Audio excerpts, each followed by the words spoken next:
All right, hi everyone. Our next speaker is a hobbyist, maker, and cosplayer based right here in Los Angeles. In her talk, she explains how she designed and fabricated some beautiful electronically articulated wings for her award-winning Golden Eagle Wonder Woman cosplay. Please join me in welcoming to the Hackaday Supercon stage, LizMcFarland.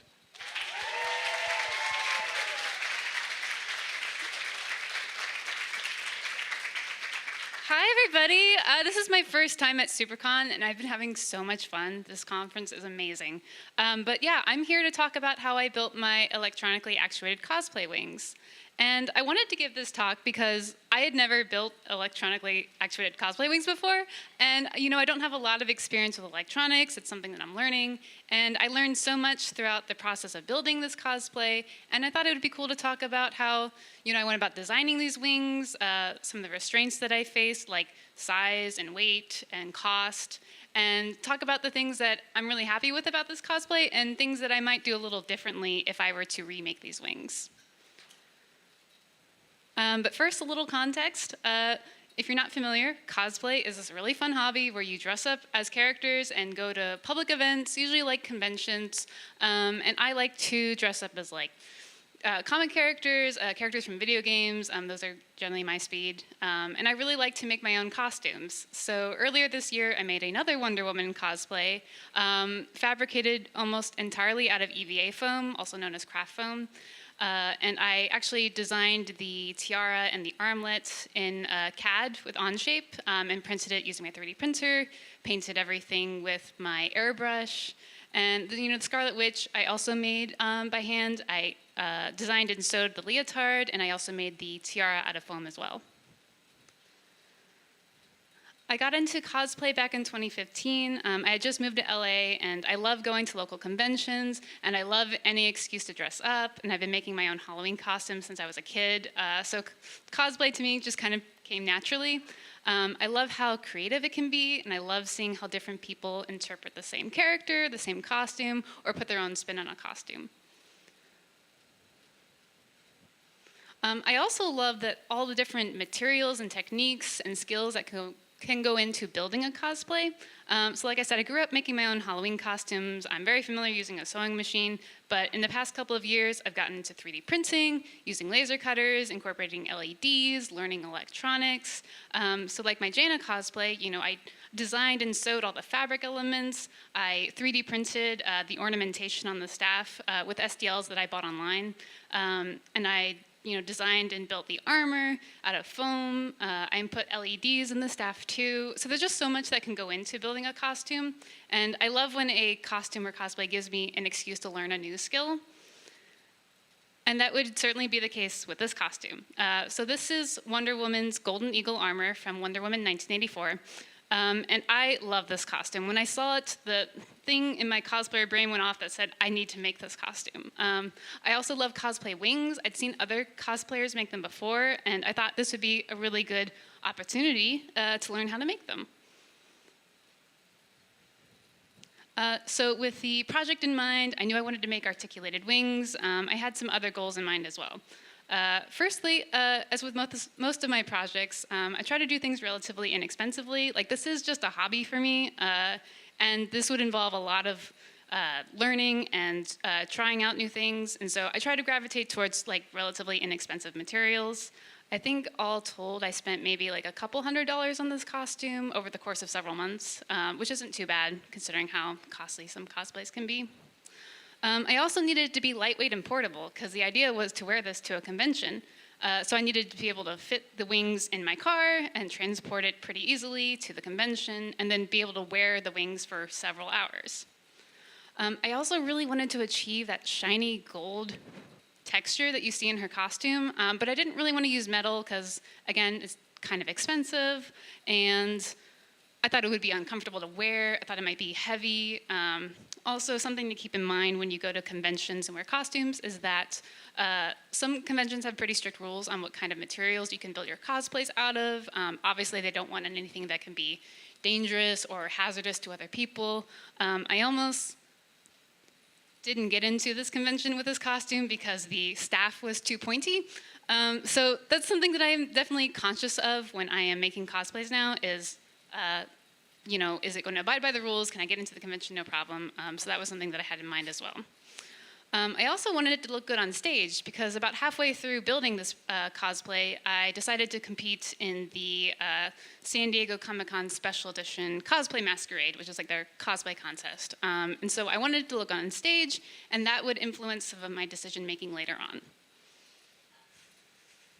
So planning out the cosplay, one of the first things I do with most of my cosplays is try to break down a costume into its individual components. Obviously, there's a lot going on with this costume.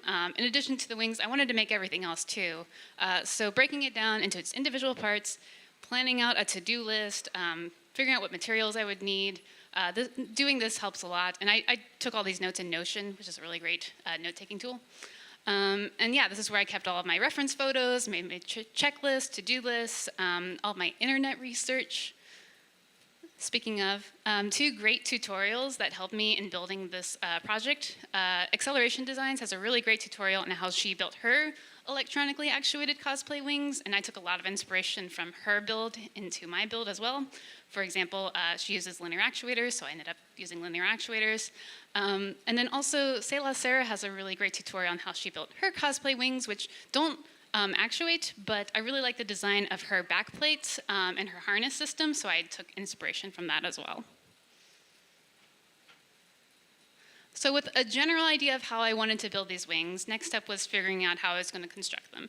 So my friend Sam was kind enough to help me CAD this out in Onshape, and this was really great for figuring out like size and scale of everything. I knew I wanted about a 10-foot wingspan, which is about like 3 meters wide. And so working from that backwards, I was able to figure out, well, how big did the frame need to be? How big did the feathers need to be? How many could I fit on the frame? And still, taking into consideration like size and weight as well. So CADing this out helped a ton.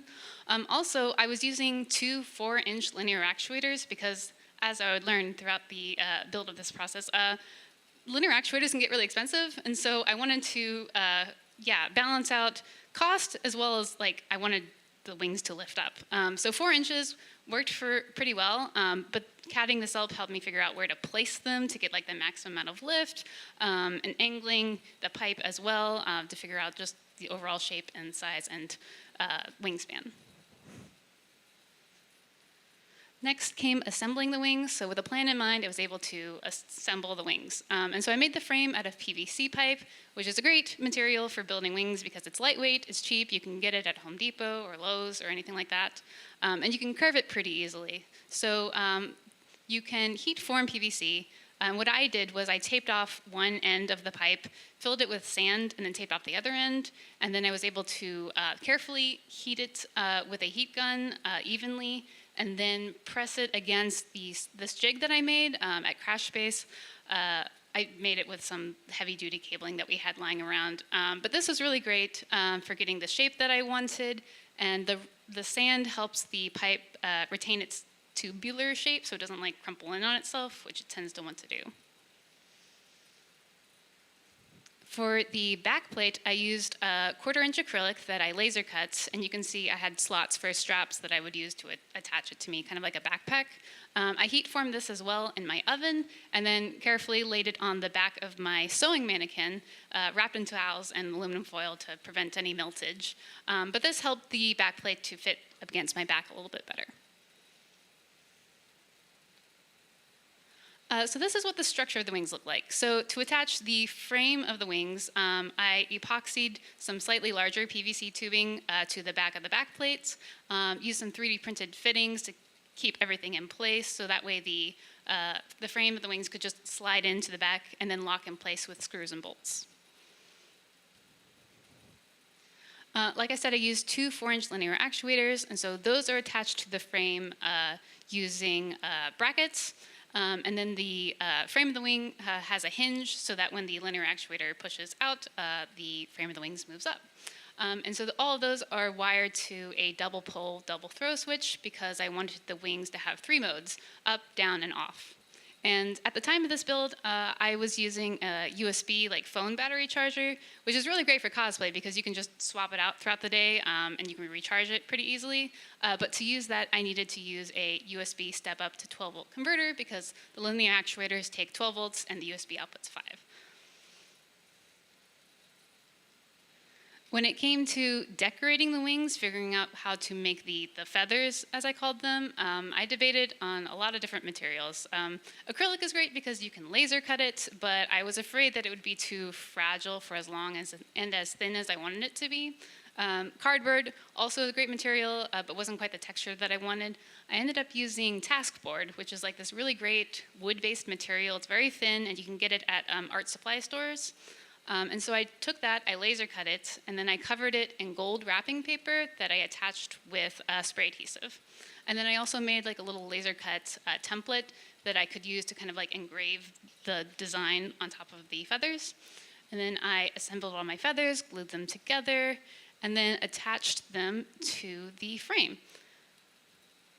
So you can see I have the feathers attached to the frame with screws and bolts at the top, and then the outermost feathers I have attached along the length of the PVC with a clear thread running along the back. So when the outer feathers move with the movement of the frame, they pull the rest of the feathers up with it.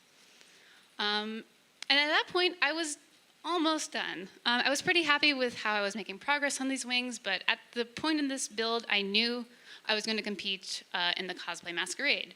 And when you compete in a Cosplay Masquerade, you typically only have like a minute on stage. And at this point, my wings took about 20 seconds for a full movement, but my linear actuators were rated for 10 seconds for a full movement.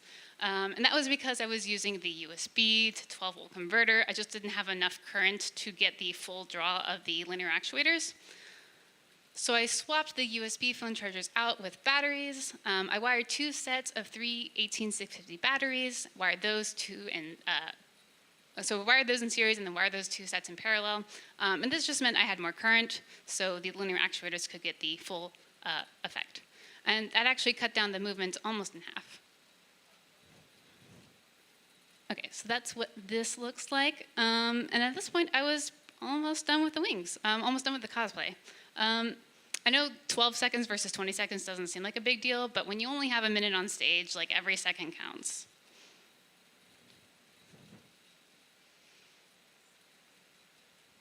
As for everything else came together relatively easily. I made the foam armor. I made the armor out of foam. I used a lot of gold spray paint. Everything was attached with hot glue and contact cement and zippers. Yeah. As for the underlayer suits, I made those out of dance tights, and so for the arms, I used laser cut EVA foam that I painted gold and just attached that with hot glue. But for the legs, I wanted to use 3D printed elements, so I did like a layer of dance tights, and then I did a layer of tulle that I had 3D printed on. And if you've never printed on fabric before, it's a really fun technique where you just print a couple of layers of your print, pause the print, insert your fabric. In this case, I was using like a lightweight tulle, and then finish the prints, and then it kind of sandwiches the fabric. And so I got this really cool shiny gold effect. And I thought it was really cool too that the costume designer mentioned that they also use 3D printed elements in their costume. And then for the lasso, I followed this really great tutorial. It's a really fun, quick project where you take EL wire and then wrap it in this like gold tubing that you can get on like Amazon. I think it's used in like gift wrapping and packaging, but you end up with this really cool glowing gold rope effect. So this was the final result. Like I said, I competed in the Cosplay Masquerade at San Diego Comic-Con Special Edition last year, and I won 3 prizes, which is really cool. Thanks.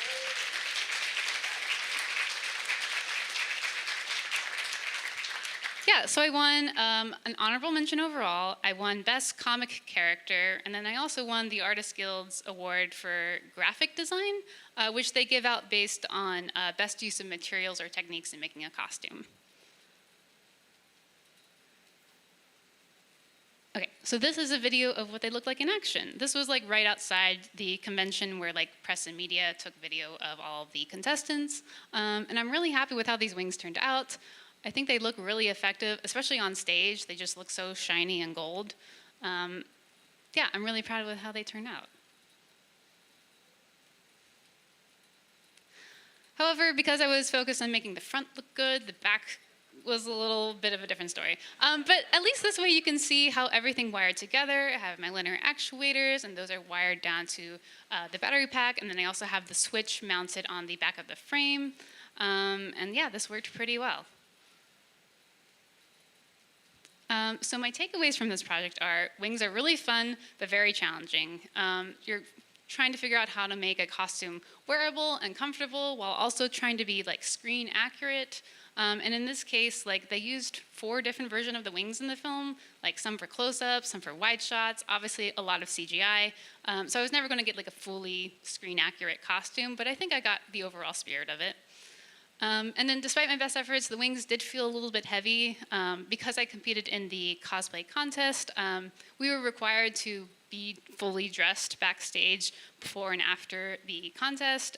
So I was wearing these wings for a couple of hours, and at some point I just needed to like sit down or take the wings off and get a little bit of break because they just felt a little heavy.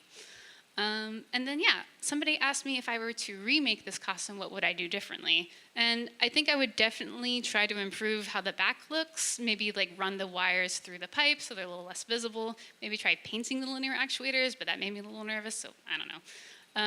And then, yeah, maybe move the placement of the switch, as you can see in this video. I kind of have to like reach behind me to turn the wings up or down, and I think moving the switch somewhere a little bit less conspicuous would be a good option. But yeah, that's how I built those wings. Thank you so much for listening to my talk. I posted all of my talk notes on GitHub, and I posted all the list of materials that I used in my cosplay wings, so feel free to check that out. You can find me on Instagram. That's where I post most of my pictures of my cosplays. I'm also on Twitter. And then you can find me in person at Crashbase. I run a monthly Wearables Wednesday, which is a really cool, chill hangout where we just work on cosplay projects or LED wearables. It's a very cool hangout, and you're all welcome. And it's also hybrid, so if you're not local, you can also join the Google Meet too. But thank you so much.